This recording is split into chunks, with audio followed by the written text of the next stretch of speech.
John.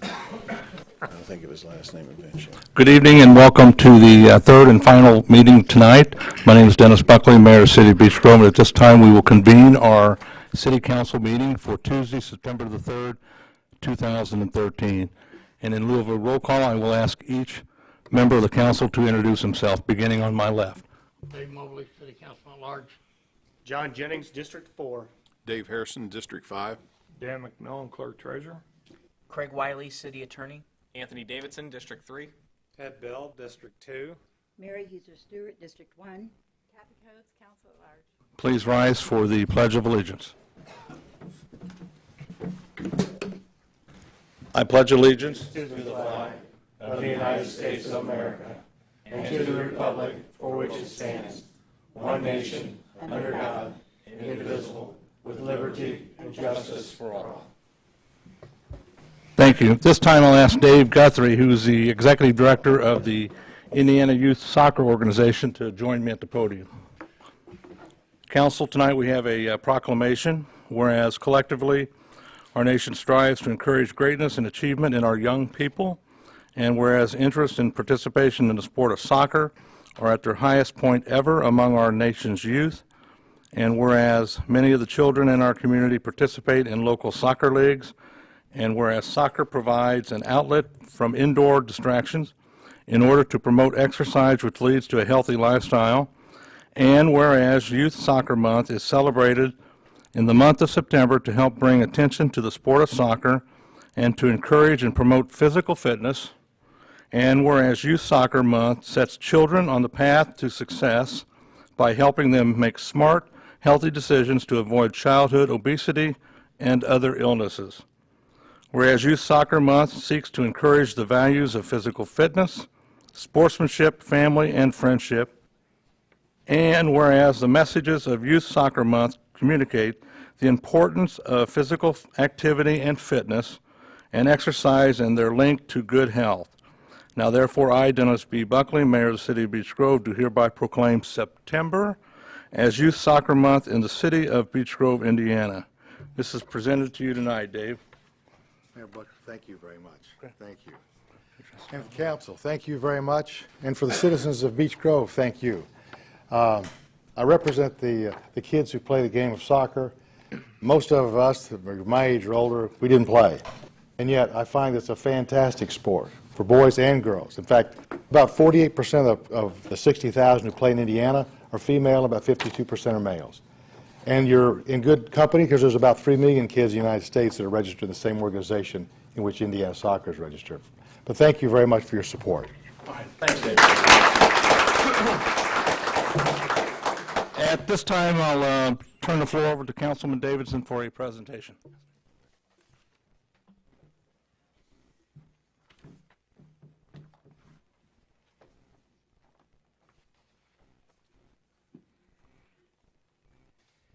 Thank you, Mayor.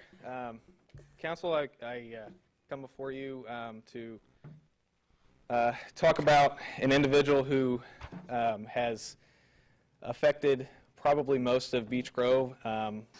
Everybody knows him. Everybody's worked with him. I talked to Governor Pence about doing something special for him, and he obliged tonight. Bill Boone, if you're in the audience, you want to come up here?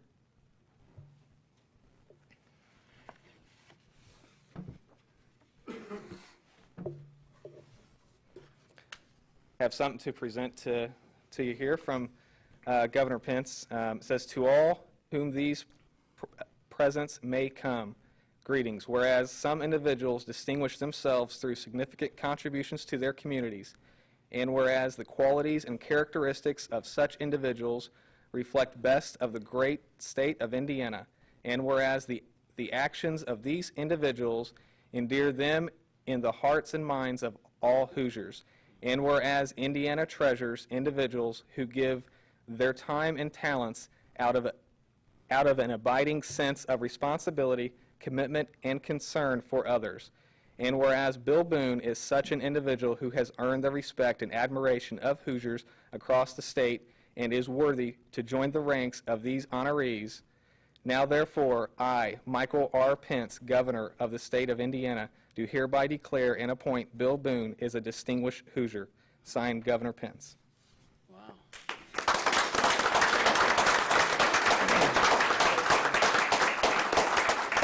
Well, thank you, Anthony. Wow, what do you say? I'm just a servant. I'm here to serve the city of Beech Grove in the southeast side of Marion County. When God sent me on this adventure almost 10 years ago, I didn't know the first thing about serving people in the pantry type environment. And since that time, we've had over 5,167 families come through our doors. And not knowing where our food's going to come from, but God always knows and always supplies. So thank you very much for this honor.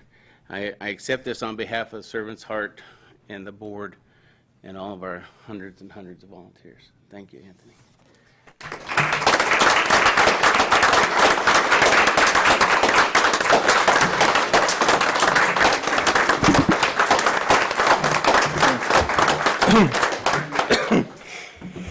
Congratulations, Bill. We'll continue with public comments. One person has signed up to speak this evening, Laura Kemmerer. Laura, could you step forward, please?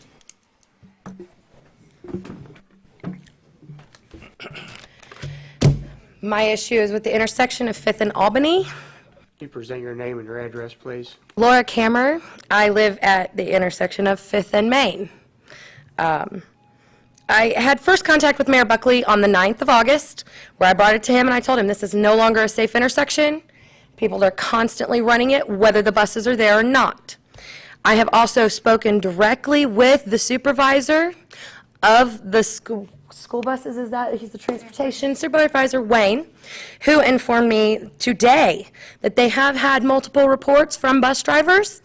And when I came to the public safety meeting, like you had told me to, which I've done everything I have been told to do, I was here on that day, and I sat right there with another mom, where the assistant chief, he was a lieutenant, that's all I know, told us there was no way any of his officers were sitting at that intersection not pulling people over.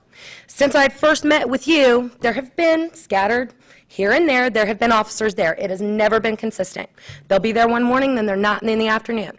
Or they'll be there in the afternoon, but they weren't there that morning. I have on camera people running that stop sign with officers sitting at that intersection. Nothing was done. Nobody was pulled over. In the whole 4 weeks that I've been dealing with this, I've seen one person pulled over. Whether or not they were issued a ticket, I do not know. I have done everything I can. When I came to you on the 23rd to ask you if we could put in a light, flashing light, stop light, get a crossing guard, get anything we can, I was told it was not my responsibility, it was not your responsibility. It was Indianapolis's, where you proceeded to give me your business card with the Mayor's Action Center for Indianapolis. Well, I've called them. They won't return my calls because it is not their responsibility. These are Beech Grove children. This is Beech Grove. You're the Beech Grove mayor. It is your responsibility, regardless. If something doesn't happen, there's going to be a child's life on your hands. I mean, because it's going to happen. Cops being on there is not doing anything. It's not getting anything done. On Friday alone, I witnessed 30 people in 13 minutes ran that stop sign. Like I said, I've got video footage of it all. I mean, I don't know what else I can do. I leave it to everyone else.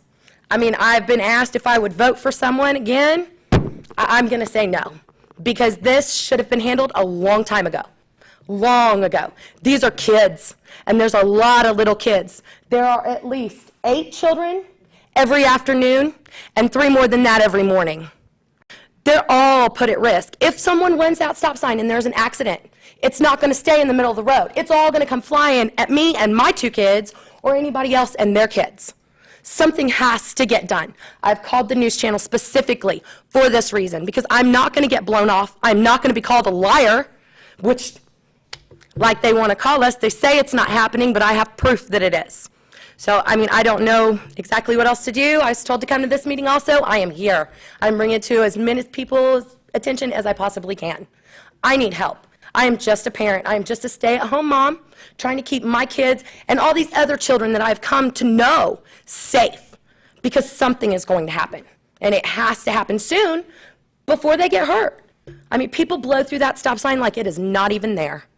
And I mean, there's nothing else I can do. And I don't know what else to do. So, I'm done. That's all I had to say. Thank you. No one else has signed up to speak this evening. We'll move to minutes of the previous meeting. Council members, you have minutes from the meeting dated August the 5th, 2013. The floor is open for questions, comments, or corrections. I have read and understand the minutes that were supplied. I motion we pass as written. I need a second. Second. All those in favor signify by saying aye. Aye. Those opposed, same sign, please. Is the new Mayor Ballard's liaison here this evening? Okay. We'll move to committee reports. Greenscape Commission. Tim? Good evening. Tim Latimer, Beech Grove Greenscape Commission. First of all, let me apologize for not making it on the 5th. I had dental surgery earlier in the day, and quite frankly, I just wasn't up to it.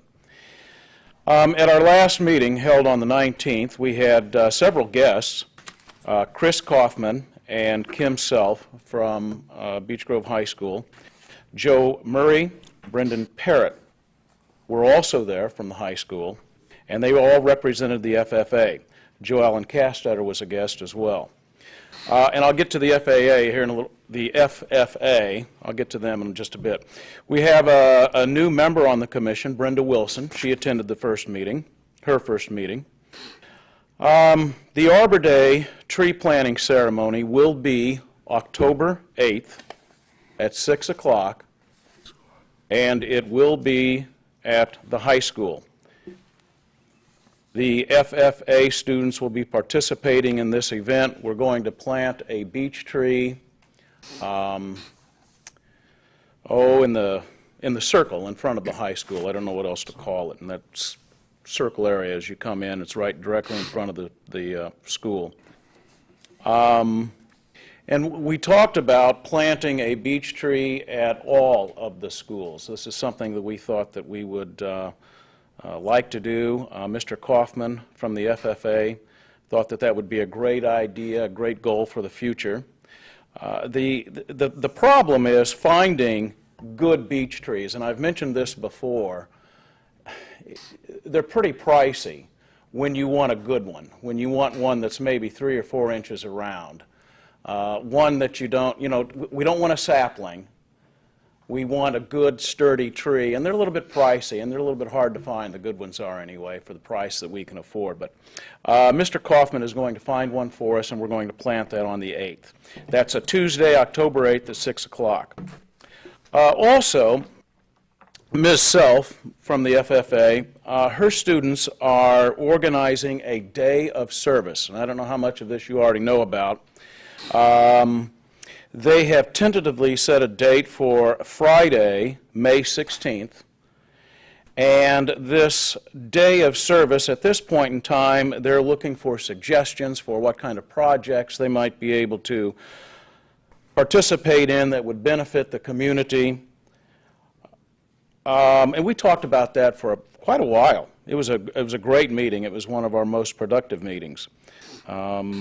So you'll be hearing about that later. This has just come to our attention back in when we met on the 19th, so we'll be hearing a lot more about this, and I'll be sharing more as I hear it.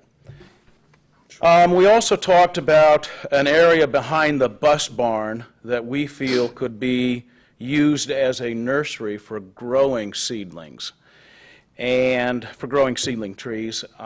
This is something that, maybe we might be able to do in the future as well.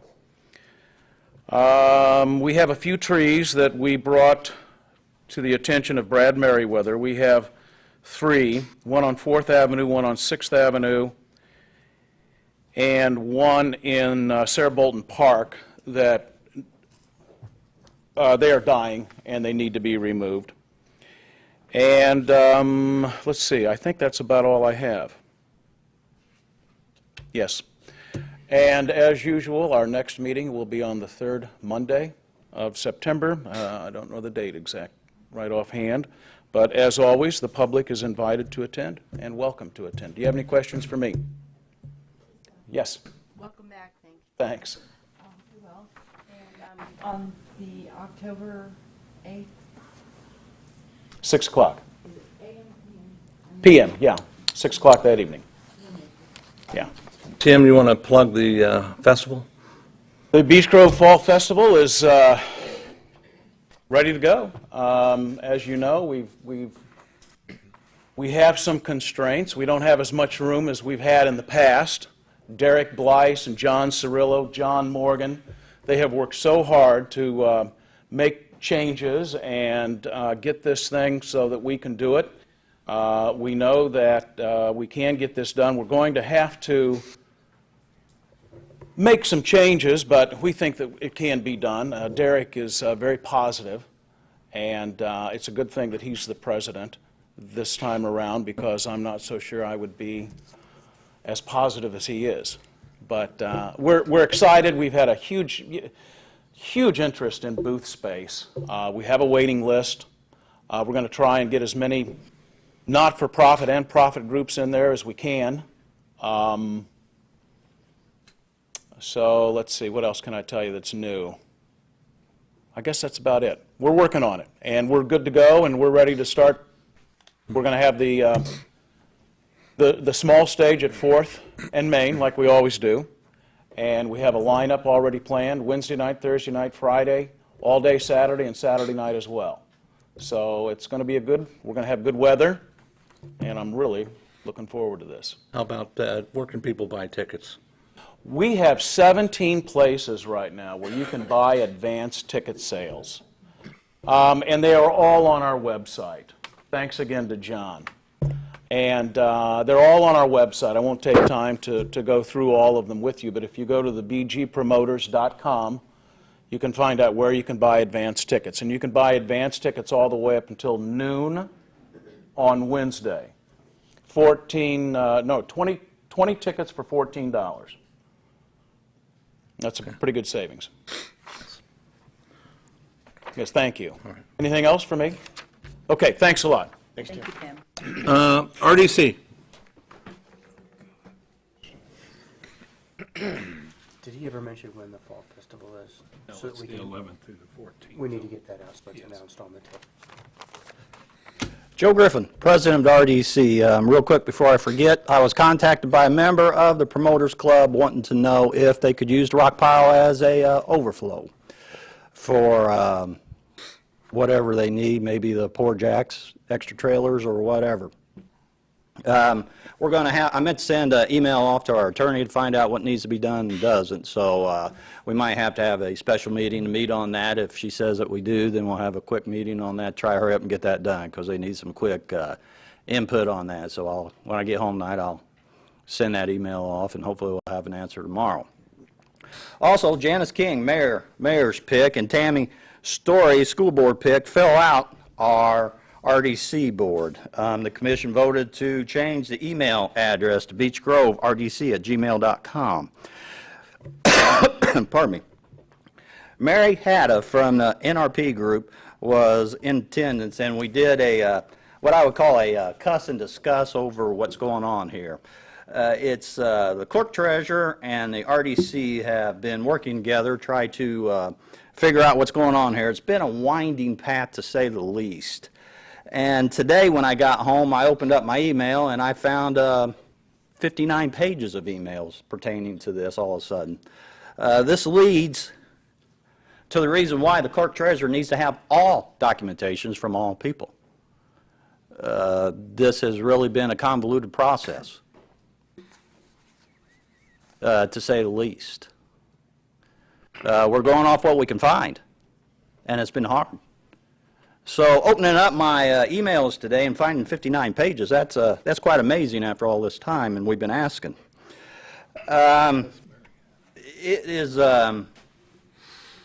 It's tough to say what's going to happen to the NRP, and right now, with the way the stuff has been going, we're trying our best, to say the least.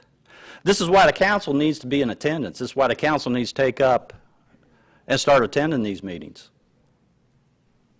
You know, we need the council to show up and be a constructive part of these meetings and to understand, especially since you're the ones appointing, and to understand what's going on here. It's clear that you guys don't have a clear understanding of really what the RDC does and does not do. And in order to have full economic growth in Beech Grove, you need more than just TIF. I put presentations out there of successful redevelopments. It includes TIF plus other entities getting involved. This is why that partnership's so important. Also at that meeting, we passed out the rough draft of the mission statement for the partnership, in which I've been asking the council, the mayor. I went to the school board, asked them to get on, and I'm probably going to be heading to the library board to ask if they would like to join on to the partnership. We passed out the rough draft. Hopefully everybody get on, and then we can start taking it to the community. Because if we don't get on, then why would the community want to follow?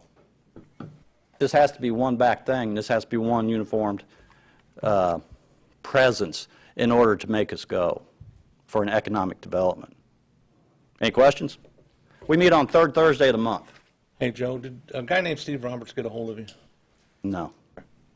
I advised him to give you a call last week, or email, I'm sorry. Not that I've seen, no. Okay. Can you give me the two names of the newest members, Tammy Story and? Janice King, Thank both you. from the school board. Any other questions? Joe, what does the NRP, I don't know what that is. The NRP, they formed a group called Beech Grove Senior, and what they're going to do is create 76, this is in their plans, to create 76 one-story townhouse, I guess, residents over there on where the rock pile is, and they're going to throw in also a clubhouse to go along with that. That's their current plans. Right now we got several things going on there, especially with trying to get the land cleared and how much of that land can be cleared and everything else, because our grant's about ready to run out. I think it's April 14th or April 24th. So we don't have any time to lose. So we're working on that. We're working on trying to get the NRP in there, and we're working on trying to get the complete deal done legally so everybody can be protected for the way it stands. And then, second question, are you trying to get bylaws approved? Is that why you're asking people to? No, it's a mission statement. Anytime you start anything like this, you want a mission statement to have a clear statement. So Dan and myself got together and made a rough draft up. Okay. And hopefully everybody jumps on, and you know, it's open for changes and everything else as we start joining on. And that way, once we get it finalized between all the groups, we can head out from there for a partnership together. And hopefully we'll get others to join on, organizations, churches, committees, it doesn't matter, because whatever it takes to make a city is free to join. Individuals, whatever else. Anything else? Thank you. All right, Thanks, Thank you, Joe. Joe, very much. Public Safety Committee. Chief?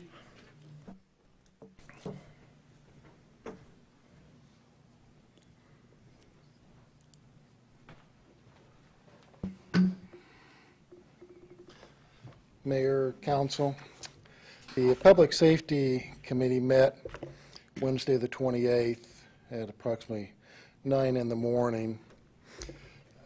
All the members were present, along with the police deputy chief. The items that were discussed was the safety day at the park. It went well. It seemed like a lot of participants. We didn't have any problems. A lot of good comments about what they had there and some of the items that were offered. Pretty warm day, but good turnout. I had one question. A resident up on North 13th called and asked why there were double yellow lines painted on North 13th from Albany North. I didn't have an answer. His concern was people would be crossing the double yellow line when there are parked cars. I understand that concern. The police won't issue a ticket for crossing a double yellow line if they're going around a parked car. That was my answer to him. Why it was painted, I don't know. But I know that we won't issue any violations for that. And there was an incident that seemed to raise a lot of news issue about a juvenile that possibly was attacked on Grovewood. We've investigated it, a lot of different angles, and it's still being investigated. We talked with the school about certain things that happened with that, and I'm not going to say publicly what our investigation is headed towards, other than our investigation division is handling it not like any other one, because it's a juvenile that's involved. It's looked at a lot harder, and a lot more questions are trying to be answered with it. A couple weeks ago, had a hit-and-run accident where a passenger came out of a vehicle. I'm not certain how he came out, but he was killed during that time. Investigators have had several leads, but nothing's turned out of a suspect vehicle. They had one that matched real good, but both owners of the vehicle had reasons why they weren't there. So we're still looking at suspects or any more information that we can gather.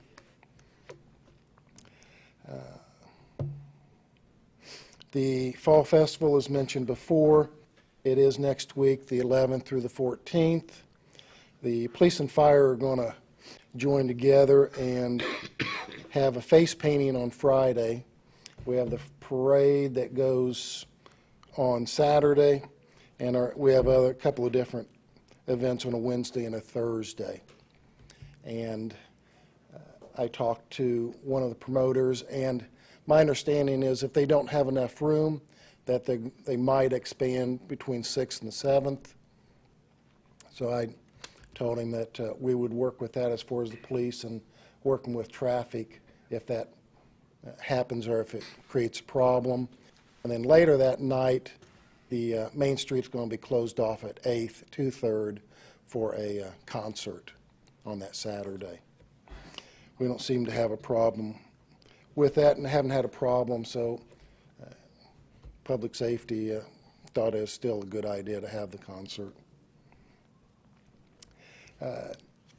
This might be a time, like any other time, is if somebody comes to your door and they want a service, make sure you've asked for it and get some information. We had one woman that was asked to pay for a tree service that she didn't have done.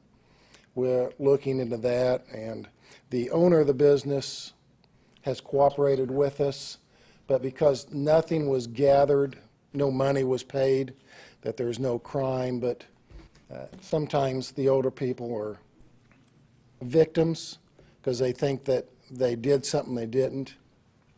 So any of your neighbors or anybody else, if you have somebody confront you that you don't think had the service, call the police and we'll come out and help you look at it, or call a friend or a neighbor.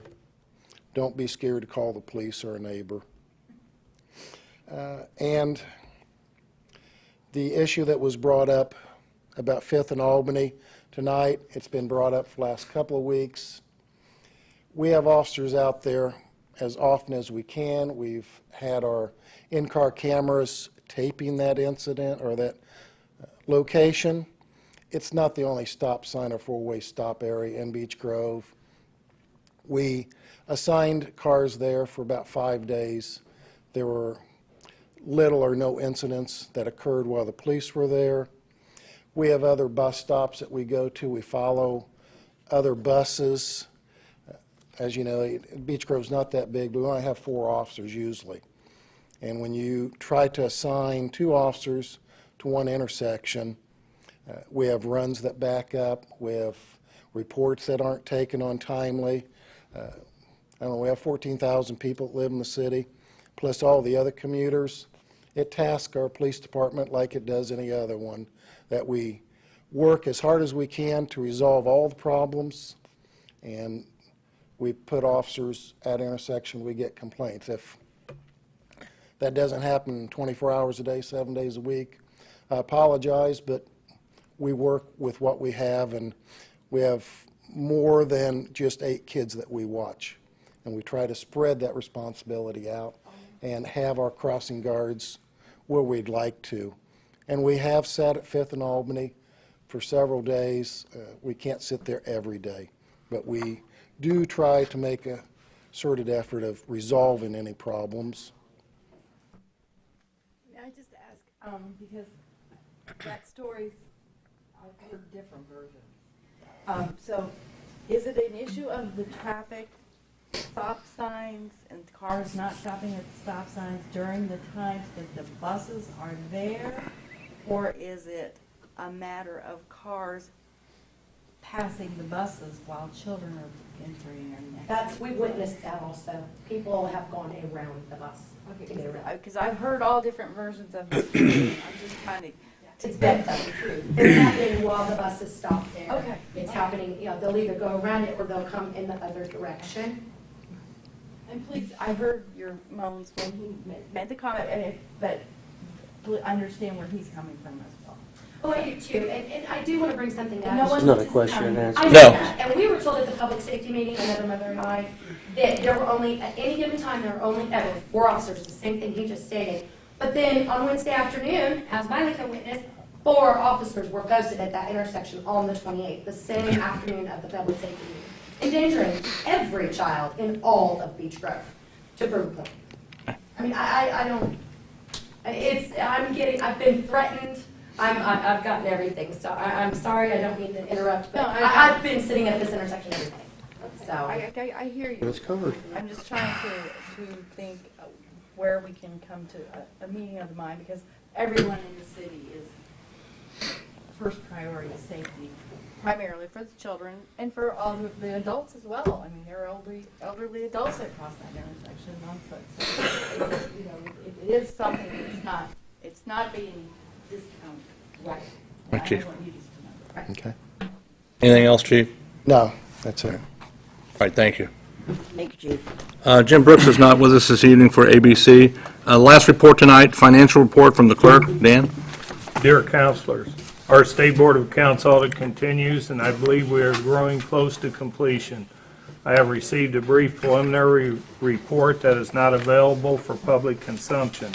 When the audit is complete and the results are made public, I will, of course, report those findings to the council for review. I will report that the auditor did find $136,178 that the city has had in an account with the Bank of New York Mellon. In 2004, the city secured a state revolving loan. I'm sure as part of that agreement, the bank required the city to retain those funds on account.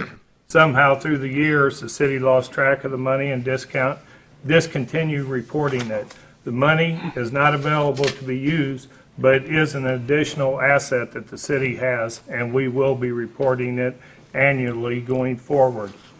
We have been very busy preparing the budget with the assistance of Jeff Peters and staff. We have scheduled a public hearing for Monday, September 16th at 7 p.m. It will be here in council chambers. We have submitted the city-county council review and the notice to taxpayers on the gateway for both the City of Beech Grove and the Beech Grove Library. This week, I will be emailing the council the complete budget for your review.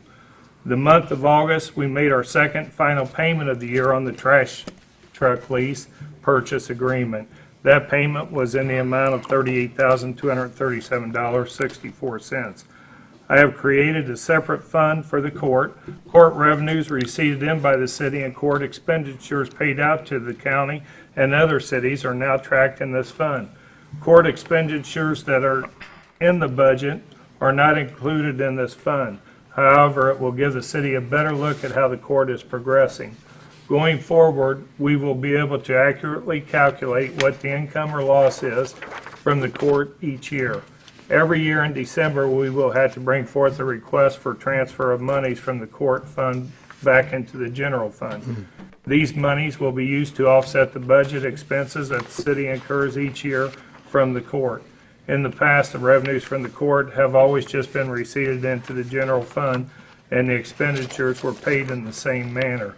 This new accounting method will more accurately define the finances of the court. This does not include any revenues or expenses that are recorded in the city court bank account. The city court bank account is managed by Judge Wells and Clerk Johnson. The city website continues to be updated daily and is a great resource of information for the citizens of Beech Grove. I would like to remind the councilors that you each have a web page on the website, and if you care to update your page, please just email me your information. Also, a reminder to community organizations that if you have any community events that you would like posted, please email those to me at dan.mcmillan@beechgrove.com. Financial reports, city debt schedules, bank statements, and more are available online at www.beechgrove.com. I also have transfer requests tonight for the Beech Grove Fire Department that I will be presenting to the council. Bank account balances are listed below that I've passed out to all the council people tonight. They're also already online, so any of the general public that would like to see them. I have had several people ask me how many bank accounts the city has. All the bank accounts are listed above. There are a total of 7. I think the confusion comes when we discuss many different funds. Each bank account has funds that flow in and out of it. For example, the city corporation account has 41 funds in it. Some of the funds include the general, LRS, MVH, pension, insurance grants, city court, and more. The city utilities account has 7 funds. The criminal investigation account has 2 funds. The remainder each has 1 fund. I hope this helps clear up some of the confusion. As always, my door is open if you have any questions. Thanks. Dan McMillan, Clerk Treasurer. Questions or comments? When you email us the upcoming budget, can we have a copy of last year's? Absolutely. Because I know a lot To of compare council 'em. people like to hold them up and, Absolutely. thank you. Yep. I am a little bit confused about the city court bank account is managed by Judge Wells and Clerk Johnson. Yes. So is that overseen by the city? They come in monthly and turn in receipts. Okay. She tracks it, we track it too. It is the state auditor's, he suggested that the city court pay all their own expenses and basically be out on their own, and we just review them. I have not talked to Judge Wells or Cindy Johnson to find out their input on this, and whether it can legally even be done, I don't know for sure. I would assume it would, since it came from the auditor, that was his recommendation. And I will be in contact with him and find out where they want to go with this. And I figured as much. I just Right. don't want to assume anything, so I just wanted to make sure that's public knowledge. Yes. And won't that be more clear when we do the budgeting? Because didn't the judge come to us and say that he was going to budget his court expenses and income separately? Judge Wells has done that last year and this year both. He's very good at giving us that information, and he has worked just fine through the budget that was passed last year, and next year I look for it to be just the same. The money that was in the Bank of New York,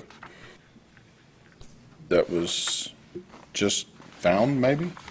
Yeah. Why can't that, if it's considered an asset, why can't it be used? Because the, whoever holds the loans on that has to have a reserve account, just like the RDC, for example.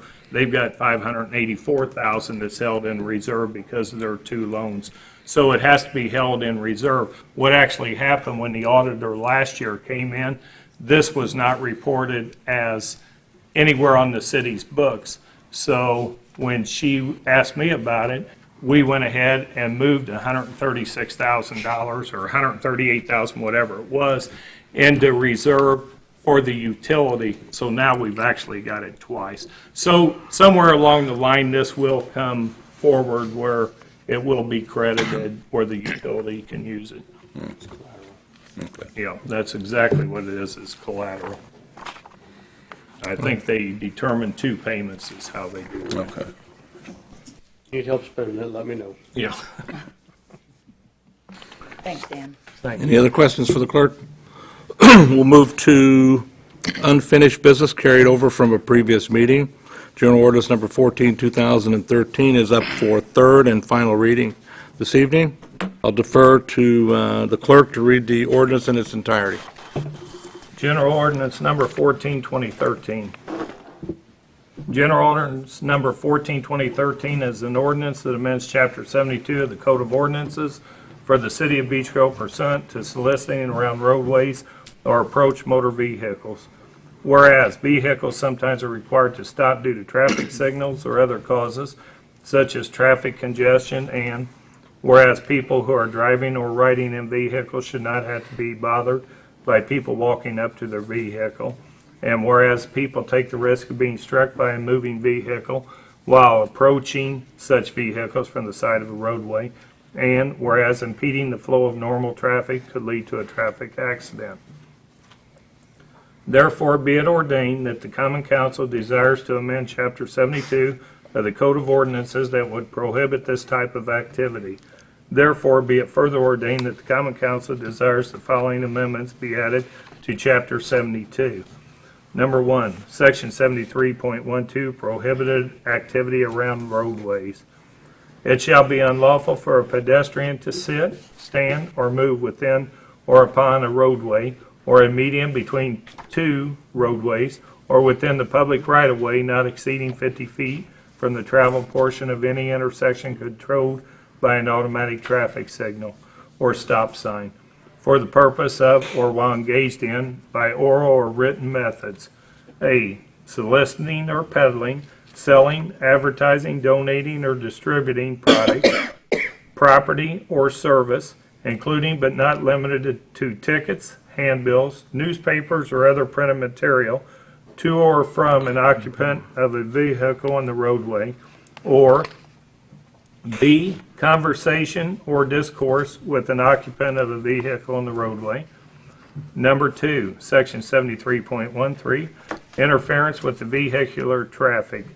It shall be unlawful for a person by oral or written methods to solicit or to peddle, sell, advertise, donate, or distribute any product or service, including but not limited to tickets, handbills, newspapers, or other printed material to an occupant of a vehicle, or to engage in conversation or discourse with an occupant of a vehicle within or upon a roadway or a median between two roadways or within the public right-of-way not exceeding 50 feet from the travel portion of any intersection controlled by an automatic traffic signal or stop sign so as to A, endanger the safety or welfare of an occupant of the vehicle within or upon a roadway or a pedestrian or within the immediate vicinity. B, impede the free flow of vehicular traffic on the roadway. Or C, obstruct or distract the view of the driver of such vehicle within or upon a roadway. Therefore, be it ordained that the Common Council desires to amend Chapter 72 of the Code of Ordinances for the City of Beech Grove. Therefore, be it further ordained that this applies only to Chapter 72 of the Code of Ordinances for the City of Beech Grove. Therefore, be it further ordained that this ordinance shall go into effect 60 days after passage by the Common Council, signed by the Council President, attested by the Clerk Treasurer, and signed by the Mayor. Thank you, Dan. Any other comment on General Ordinance Number 14? I motion we accept General Ordinance 14, 2013 as written. I second it. All those in favor signify by saying aye. Aye. Those opposed, the same sign. Aye. So that's a 6-1.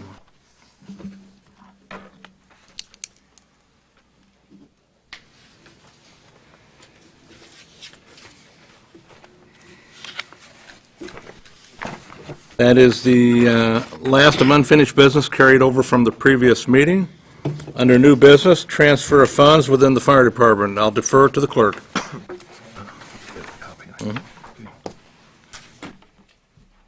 I am requesting to reappropriate funding in the following categories to ensure zero shortfalls before the end of the year. 2013 budget. Fire mills in the amount of $12,000 be reappropriated to Fire Department garage and motor. Fire mills in amount of $10,000 reappropriated to Fire Department repairs and maintenance. Fire mills in the amount of $6,000 reappropriated to fire department equipment. Thank you, Rob Cheshire, Fire Chief. Floor is open for questions or comments. Are they all dieting? No, actually, John, I'm glad you brought that up, because these firemen get paid the fire mill on every paycheck. So this is money that is actually, they're getting paid for and have all year long. This is just money that has not been appropriated to, they use it for whatever, and at the end of the year, they normally start moving it around. Reappropriate it. But they have been paid for this every pay. Need a motion? Is any other questions from council? I'll ask for a motion to approve the additional appropriation as presented by the clerk. I'll make said motion. Second. All those in favor signify by saying aye. Aye. Those opposed, the same sign.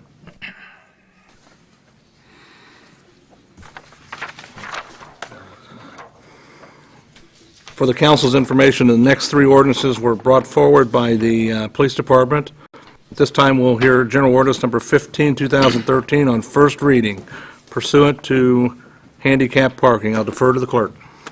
General Ordinance Number 15, 2013 is an ordinance that amends Chapter 72 of the City of Beech Grove Code of Ordinances.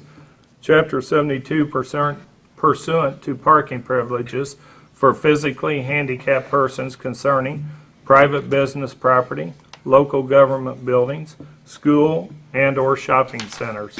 Whereas negotiating for parking can be made much harder should a person have a disability, and whereas accommodations should be made to assist persons with disabilities park relatively close to the entrance of a building, and whereas persons who do not have disabilities should refrain from parking in properly marked disabled spaces, and whereas the Common Council desires to enforce parking restrictions pursuant to persons with disabilities, now therefore be it ordained that the Common Council desires have local law enforcement enforce regulations pursuant to disabled parking. Now therefore be it further ordained that the Common Council of the City of Beech Grove desires that the following section be added to Chapter 72 of the City of Beech Grove Code of Ordinances. Section 72.08, Parking Privileges for Physically Handicapped Persons. A, as used in this section, physically handicapped person means, 1, any person who has been issued a parking permit for physically handicapped individuals pursuant to IC 9-14-5. Number 2, any person who has been issued a handicapped person license plate or decal pursuant to IC 9-18-11, or 3, any person who has been issued a disabled veteran license plate pursuant to IC 9-18-18. B, as used in this section, private business property and shopping center mean privately owned real property on which the public is invited to travel for business purposes. C, the Director of the Department of Public Works shall mark parking spaces on public streets for the exclusive use of physically handicapped persons 7 days per week, 24 hours per day. D, the owner or manager of a shopping center or private business property may reserve parking spaces within such shopping center or private business property for the exclusive use of physically handicapped persons at all times that such shopping center or private business property open to the public. E, physically handicapped persons who park at such designated spaces shall display on their vehicle either a parking permit issued pursuant to IC 9-14-5, a handicapped person license plate issued pursuant to IC 9-18-22, or a disabled veteran license plate issued pursuant to IC 9-18-18. Failure to display such placard or plate shall be a violation of this section and shall subject the owner, operator, or operator of the vehicle to the penalties provided for violation of this chapter. F, physically handicapped persons who park at designated spaces shall be subject to all restrictions and requirements applicable to such space, including time restrictions and other restrictions imposed by the property owner or management. Now therefore be it ordained that the Common Council desires that this amendment be included in Chapter 72 of the Code of Ordinances for the City of Beech Grove. Now therefore be it further ordained that this amendment only applies to Chapter 72 and no other chapter. Now therefore be it further ordained that this ordinance shall come into effect 60 days after passage by the Common Council, signed by the Council President, attested by the Clerk Treasurer, and signed by the Mayor. Thank you, Clerk. Chief, you brought the department brought this forward. Could you go into a little bit of detail on the purpose as far as? The purpose of this is the city already has a handicap ordinance, but it's just for public streets. And what we have been doing is writing the state infraction for it. So we'd like to have this as a city ordinance so we can do some of the city ordinance violations on private property. That's the biggest concern here, is that we can write our city ordinances instead of just the state. Floor is open for questions or comments. I have a question on section D, the owner manager consider a private business may reserve parking spots. Under ADA, isn't there a requirement, a certain percentage of their parking has to be accessible? If it's a big enough parking space, if they only have two, no. I think it's 10 or 15, but they have to have a certain number of parking spaces to designate that. I just don't want to, I want to follow the law, and I understand that we want to get this to be a city ordinance so we can get city money. I want to make sure that we're not, if somebody's got 3 parking spots and one has to be handicapped, and so that technically 30% of the time it's not used, or, I think it has to fall under what you say, the ADA regulations. So that it has to be a certain size parking area for it to fit in to their regulations. Then if it fits in the regulations, and then they are responsible for making those. It's not the ordinance's responsibility to enhance or not enhance what the ADA says. Any other questions or comments? If not, I'll ask for a motion to approve General Orders Number 15, 2013 on first reading only. I'll make said motion. Second it. All those in favor signify by saying aye. Aye. Those opposed, the same sign.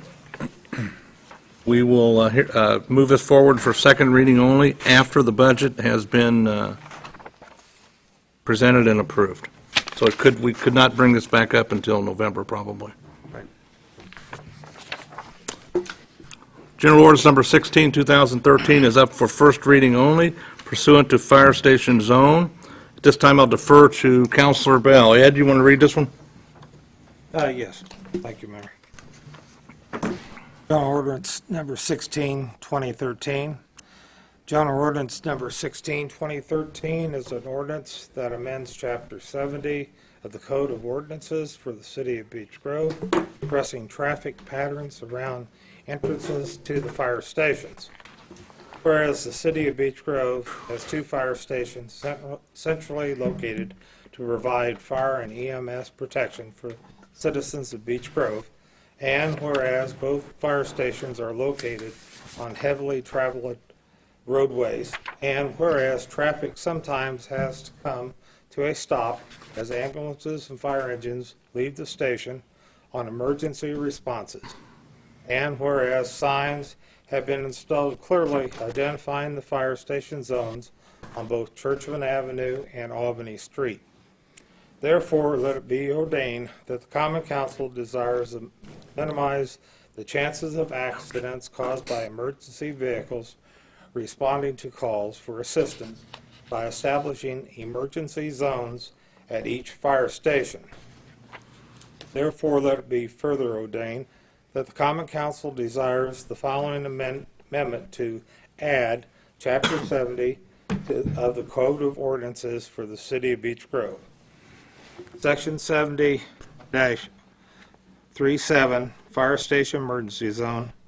There hereby created a designated area defined and established as a fire station emergency zone which are defined as a portion of any public roadway used as a street, road, boulevard, parkway, highway, or alley, which is located at the fire stations where emergency vehicles are garaged, extends for a distance of 300 feet along all streets, roads, boulevards, parkways, highways, or alleys, in all directions from the traffic entrance used by emergency vehicles to enter such public way.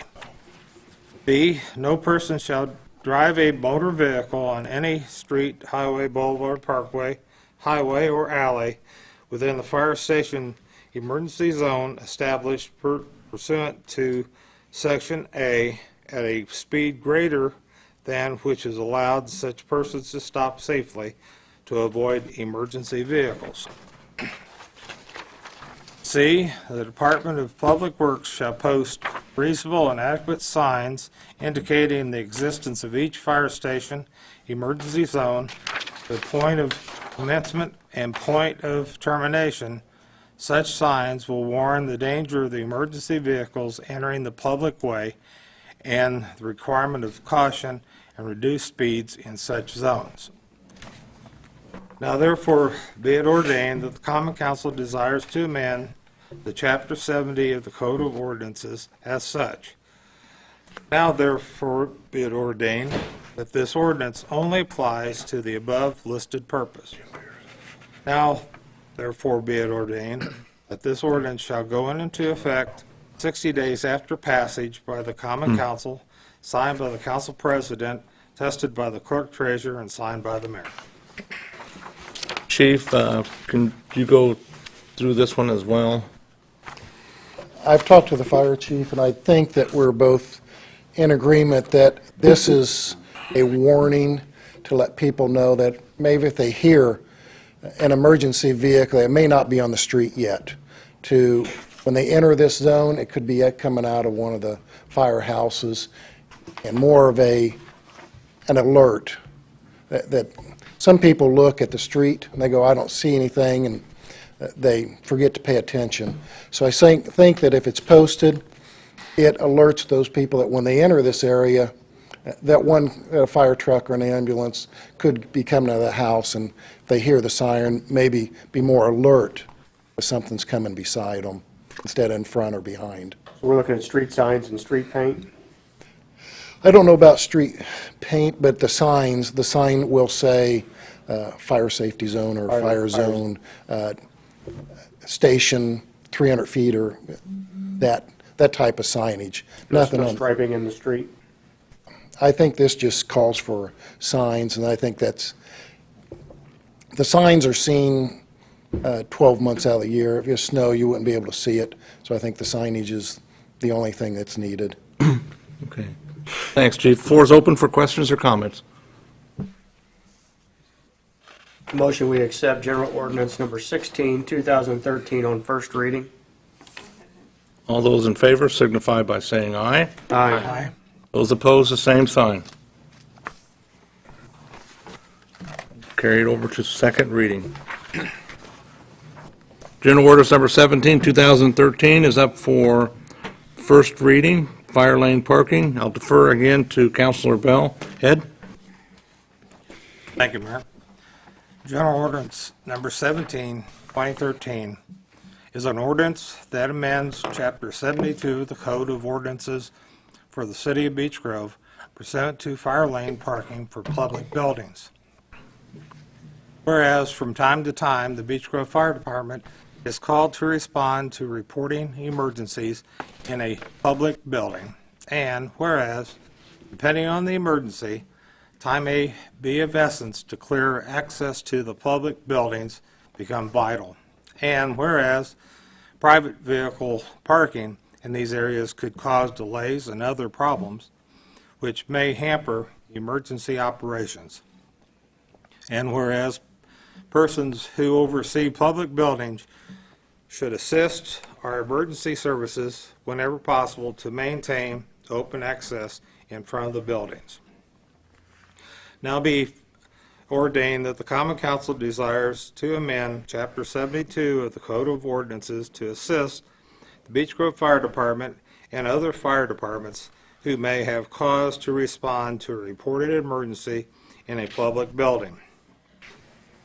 Now further be ordained that the Common Council desires that this amendment be placed in the Code of Ordinances for the City of Beech Grove. Section 72.24, observance of the fire lanes. A, it shall be unlawful for an owner, driver, operator of any vehicle to park, stop such vehicle, or to permit such vehicle to be parked, or to stand at any time, or to place any other personal property upon or in any fire lane. Any vehicle or other personal properties found to be obstructing a fire lane shall be cited by any law enforcement officer with jurisdiction. In addition, B, in addition, any vehicle or other personal property may be towed upon the request of any law enforcement personnel having jurisdiction. The owner of the vehicle, personal property shall be liable for all tow-in and resulting storage charges.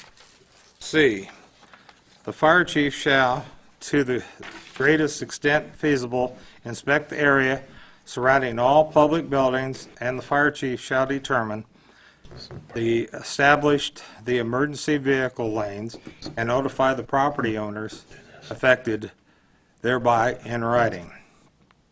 D, fire lanes shall be established and marked as follows.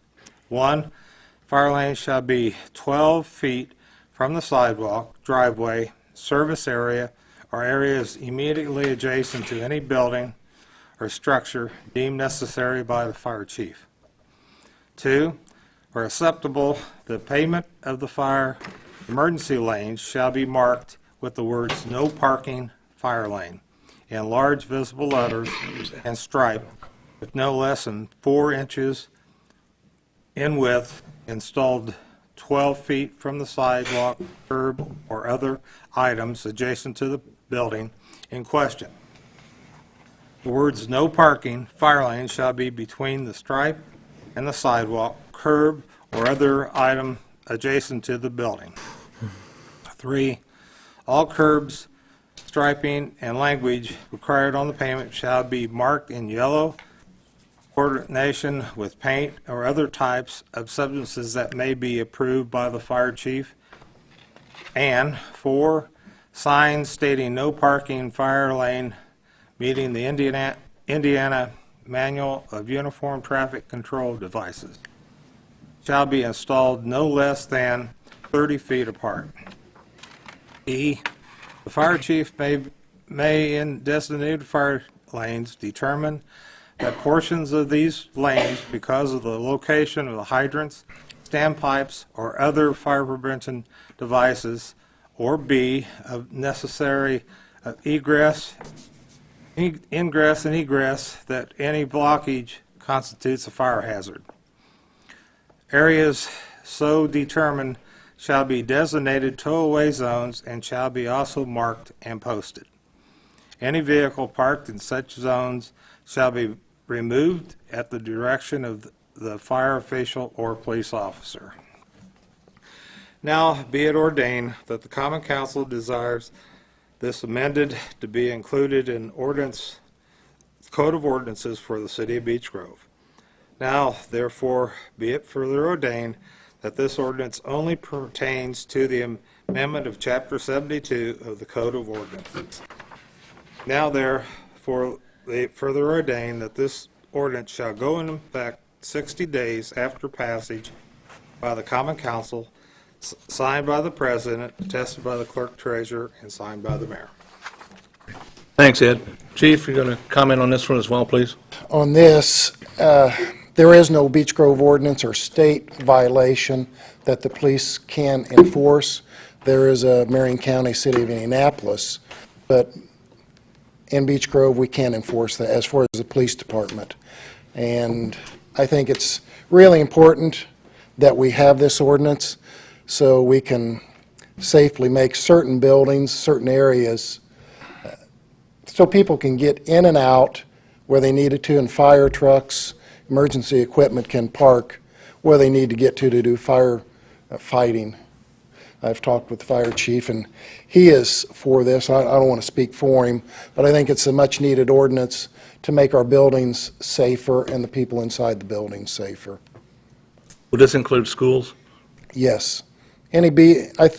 This is for any building that the public has access to. It wouldn't include private businesses or something like that unless the fire chief designates that there is a fire area that they have to get to. It would not It would not include a house or something like that. We're talking about something that has a hydrant to it, or standpipe, some kind of fire fighting equipment. And I would think that only businesses have those.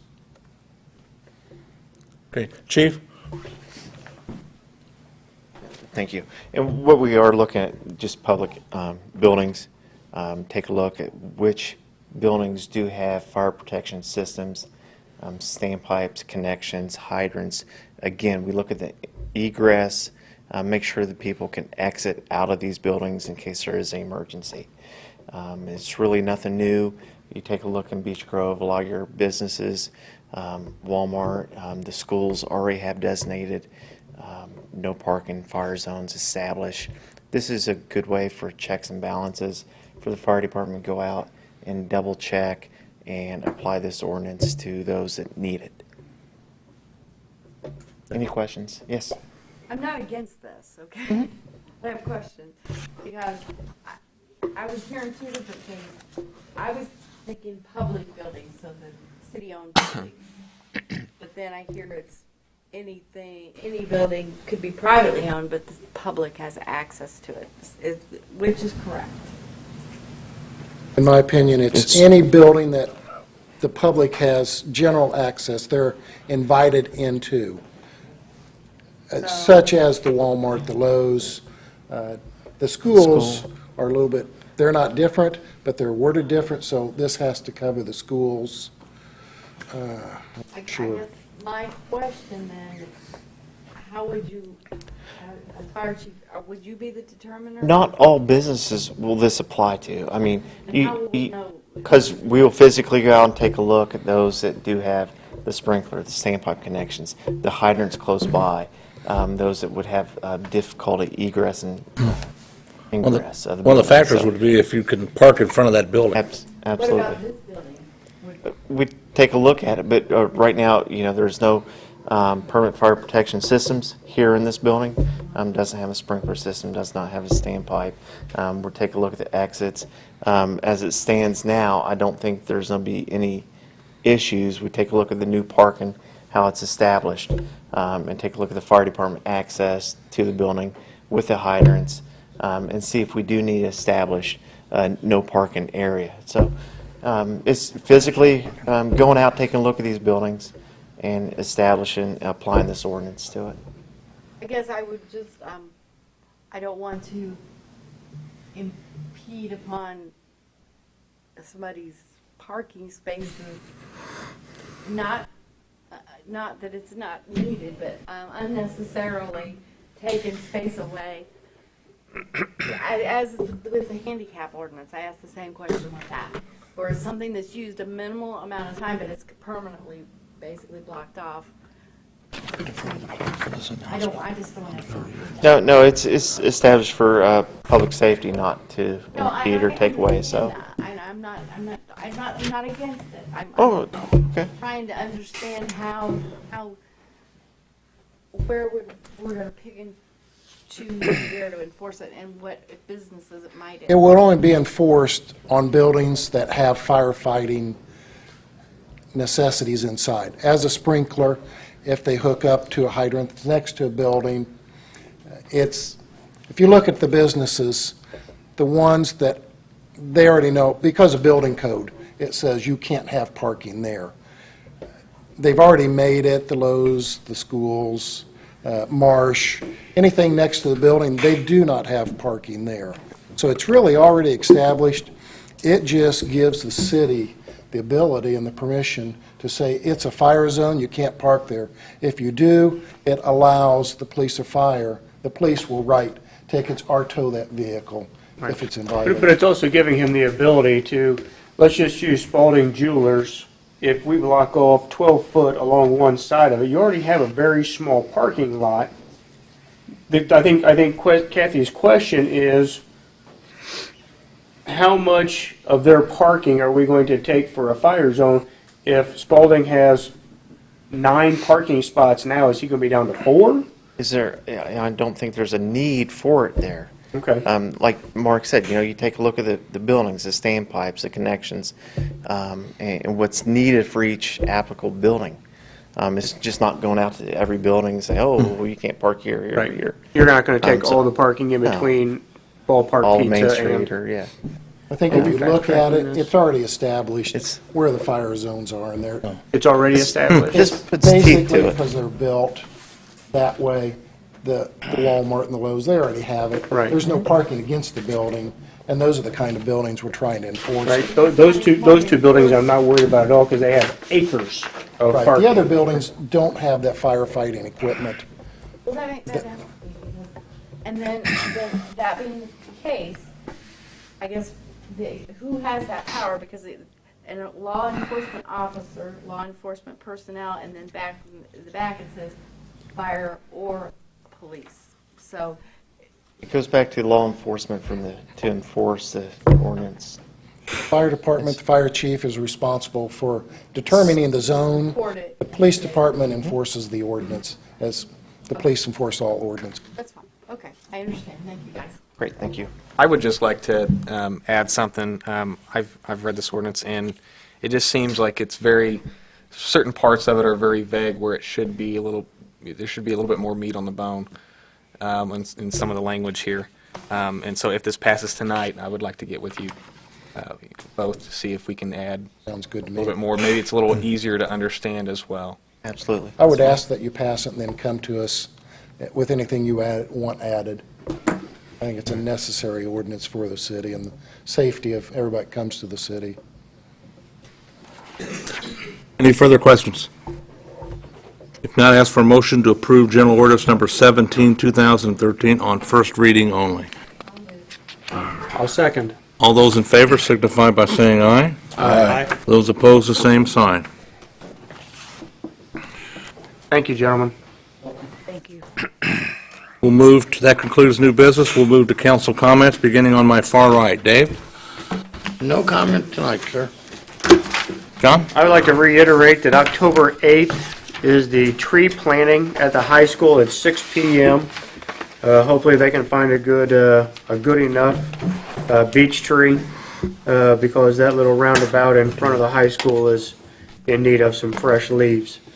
And the fall festival will be the 11th through the 14th. Everybody's invited. It's a good time had by all. And haven't made a plug for the Beech Grove High School sports lately, so girls volleyball is in full swing right now. It's cheap entertainment, generally Tuesdays and Thursdays. Tournament on Saturdays. It's good, clean fun. Go support your local high school. That's all I have. Dave? No comment. Anthony? I would just like to congratulate Mr. Boone again. That's a very high honor from the governor, and I appreciate all of his work and all the work that Servant's Heart does to help the city of Beech Grove. Also, I'd like to say a thanks to the firefighters and anybody else that had helped put on Safety Day, the police. There were quite a few vendors there. I know my kids enjoyed it, getting their face painted and learning about all these different adventures here in the terms of safety. And that's all I have. Ed? Well, once again, thank you for coming out, and Mr. Boone, congratulations. Servant Hearts does a fantastic job needed for the community. Thank you so much. I'll just reiterate what Anthony and Ed both said, and thank you very much for coming out. Anthony? I really can't add any more, but I know Bill knows that I know how much this means to him and what he's done for the city. And thank you, Paula, for supporting him as well. Thank you both. All right. Our next scheduled meeting is Monday, September the 16th, 2013, in these chambers at 7 p.m. And I'll defer to the clerk for a message concerning the budget. There will be on September 16th at 7, first reading and a public hearing on the budget. And also, we will have a additional appropriation for the police department, the public hearing for it for their continuing education fund. So both them items will be on the 16th agenda, and that will be the only business that will be conducted that night. Thanks, Dan. Motion to adjourn. I'll make said motion. Second. Meeting is adjourned at 8:16 p.m.